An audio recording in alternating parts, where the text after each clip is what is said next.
sexan do mesmo sexo ou non. Que é a igualdade? É cando as persoas teñen os mesmos dereitos e as mesmas igualdades. Que é o feminismo? É cando o sexo feminino non se impón o masculino.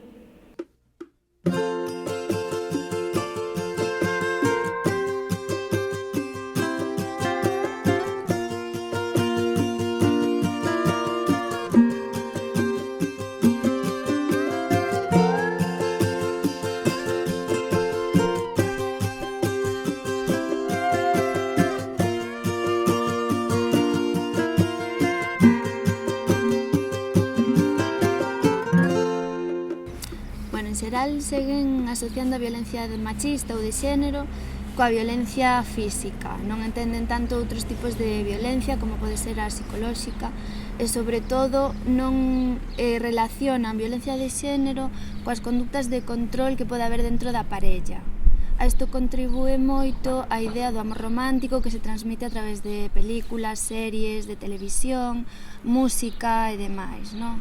O amor como algo predeterminado para toda a vida, o mito da media laranxa e demais. Entón, do que se trata é un pouco de que poñan un filtro fronte a todo isto que lles vai chegando e así poder crear modelos de comportamento e de relación máis sanos. Entón, que sexan conscientes de como a sociedade nos fai chegar estas mensaxes, de como estas mensaxes contribúen a perpetuar as desigualdades e, en último término, a violencia de xénero e que podan ter modelos alternativos, formas alternativas de conducta e de relación. Un pouco é crear mentes críticas.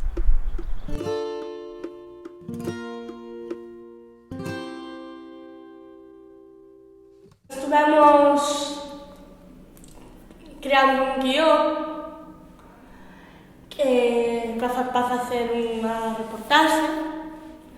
Estivemos pondo nas peles das persoas que sufriron ese tipo de cousas. Estivemos aprendendo o que significaba cada palabra, sea violencia, igualdade, feminismo, machismo, todos esos puntos. Fixemos tamén unha actividade no ordenador, un vídeo así que explicara en general todos eses puntos que comentei.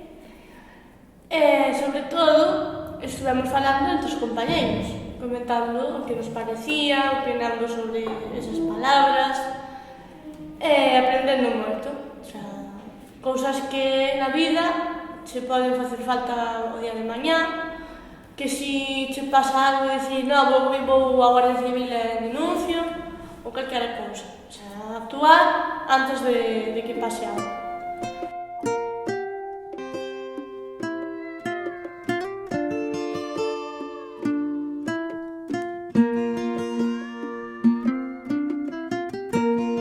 Os valores que nos traballamos cos rapaces e rapazas do instituto, creímos que os aceitados eran os da igualdade, non? Que fomenten a igualdade entre eles e elas e tratados baixo unha análise do que os roles de xénero na sociedade, que é un rol, non? De entrada, que é a diferencia entre o sexo e o xénero como base e que entendan ou que vexan, non? Abrir os ollos para que vexan que dentro da sociedade se nos prepara consciente e inconscientemente para que nos comportemos dun xeito ou doutro, sexamos homes ou mulleres, que é o sexo, non?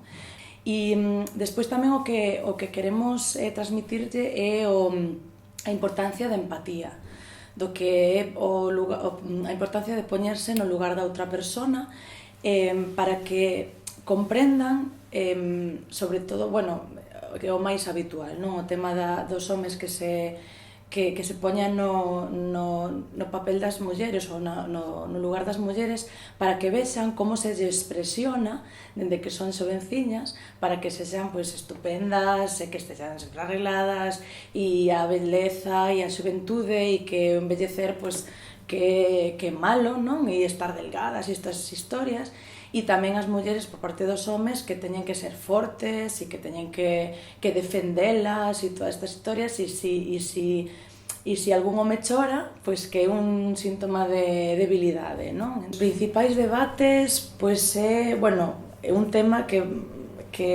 tamén se ve moito nas series, non, xuvenís, que eu penso que tamén é como algo que lles influe moito, que o tema dos celos, dos romances, pois eso, de que canto máis celoso ou celosa sexa a miña parella, pois é porque me quere máis, non? Porque, bueno, parece como que se empoleiran moito, en plan, bueno, si pelean por mí e tal, parece como que algo bo, cando en realidade é un medio de control, non? De estar controlando a persona, de presión, de presionar a esa persona, de desconfianza, non?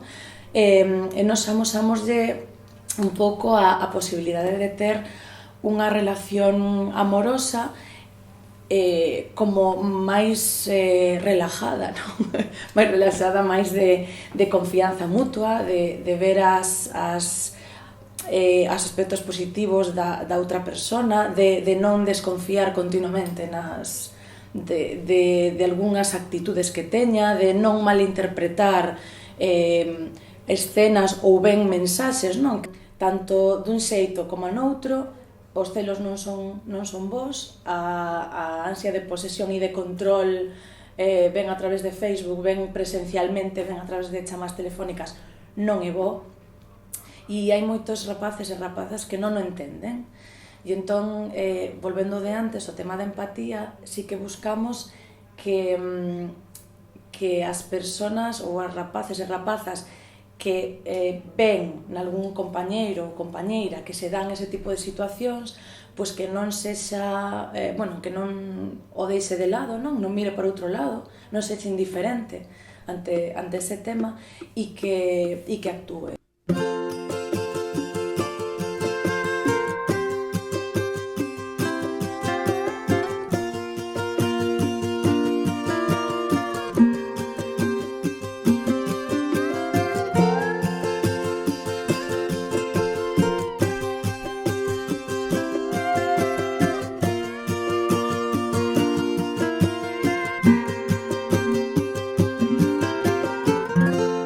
Coa realización dunha obra audiovisual conseguimos que os rapaces e as rapazas consigan debatir sobre as súas posicións, sobre os contidos que lle estíamos ofrecendo antes. Fixemos os grupos misturados, obviamente, para que as rapazas poidan dar as súas opinións sobre as cousas que sufren e as cousas que ven, e os rapaces tamén den as súas. Pero moitas veces as que nos escoitan son as das rapazas, por lo tanto tamén isto é moi motivador para que se escoiten.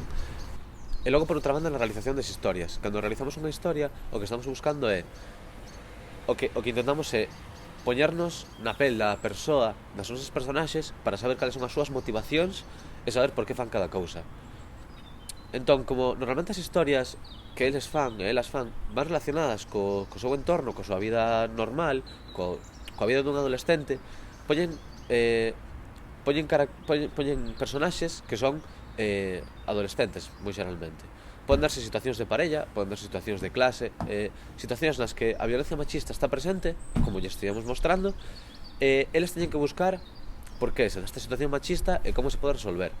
Nesta realización de obra audiovisual hai un reparto específico de tarefas e, polo tanto, cada un encárgase dunha cousa moi específica. O que fomenta é que os rapaces, que non están acostumados moitas veces a escoitar as rapazas, cando eles non son os que se teñen que encargar dunha cousa e é a rapaza que se teñen que encargar, vense na obriga de escoitala e de facerlle caso, porque ela é a que sabe do tema que está falando. Entón tamén fomentamos esa igualdade no aspecto do traballo.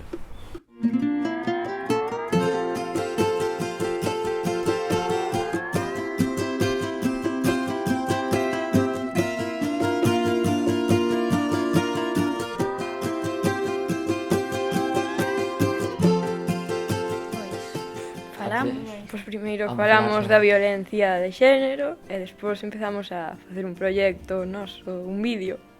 Cando unha muller lle pegaba a un home lle pegaba a unha muller. Ou se insultaba. Sobre todo cando lle pegaba, nun maltrato psicolóxico. Claro, sin que fora como é verbal e esas cousas. que só tiña A un violencia aspecto de que xénero, non nós tiña máis. pensábamos que só era Física. física, Eso, pero que non tamén que é non tiña máis aspectos. Psicológico. É psicológico. Verbal e todo. Pois cando había desigualdade entre homes e mulleres, pero que se sobrepuña os homes sobre a muller. Cando se sobrepuña a muller sobre o home. No, eu pensaba que era cando había igualdade entre ambos xéneros. Eu pensaba que era cando a muller defendía os seus dereitos. Que a igualdad quería si, o sea, como te explico? Que as mulleres e os homens tuveran os mesmos dereitos e no feminismo que estuveran as mulleres solo. Sobre pura muller por encima do home. Cando as mulleres queren conseguir os mesmos dereitos que os homes, que non queren ter desigualdades sociais. Pero non só querer, o sea, que os teñan. Sí, bueno. O feminismo sería como un movimento social no que elas consiguen O que queren. os mismos dereitos, Que os homes. ser iguales como personas. As diferenzas que nos marcan dende que somos pequenos, por exemplo, un rapaz vestido de azul e unha rapaza de rosa. Que cando eres bebé casi non che se diferencia, como no vídeo que nos puxaches, e era un neno, ou unha nena non sei o que era, puñase o vestido rosa e xa dicían que era unha nena. Despois, o mesmo rapaz ou rapaza, non sei quen era, puñanlle roupa azul e pensaban que era un home, e era a mesma persona. Un home está acostumbrado a xogar, por exemplo, con coches, o fútbol, e as mulleres con muñecas e ir de compras. Eso. Que unha nena, cando o Papá Noel lle regala unha Barbie, e a nós un balón, desde que empezamos a andar. Pues é verdad. Desde que nacemos, desde os pais. Desde a antigüedade, desde sempre. Vas transmitindo. Sempre houve desigualdades sociales. Sí. Sí.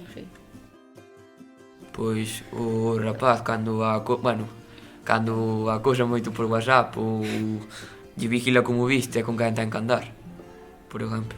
Ou cando lle fala mal, lle berra, e lle digo que ten que fazer. Cando a rapaza é acosada ou o rapaz psicolóxicamente ou físicamente por a parexa. Cando o rapaz se impón sobre a rapaza, cando impón as súas preferencias, o que il quere sobre as que quere ela. Cando o rapaz maltrata físicamente ou psicolóxicamente a unha rapaza. Cando controla como viste e con quen ten que andar.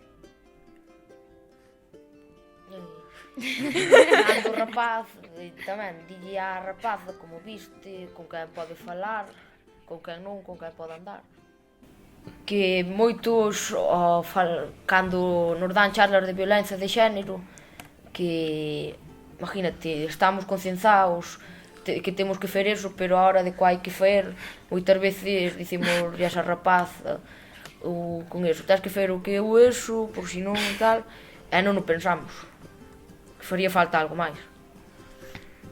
Que a pesar de que nos digan que hai que buscar unha igualdade de xénero e unha igualdade entre rapaces e rapazas desde pequenos, pois non o fan, porque a través da televisión, medios de comunicación, transmítennos todo o contrario.